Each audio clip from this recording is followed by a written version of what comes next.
বন্ধুরা আগুন লেগে গেছে। কোথায় আগুন লাগছে? আসছে না ভিডিওতে। বাড়ি ফাড়ি পুড়ে যাচ্ছে না তো?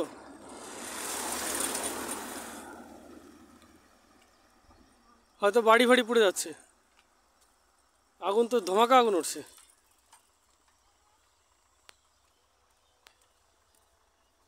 ওইদিকে দেখা যাচ্ছে না ঠিকঠাক, কিন্তু ওইদিকে আগুনের পুরো আগুনে পড়ে যাচ্ছে। আমরা আছি রাস্তার মাঝখানে।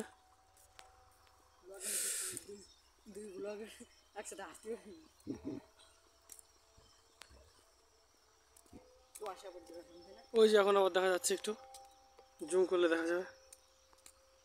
ভাই কিছু করতে হবে তো,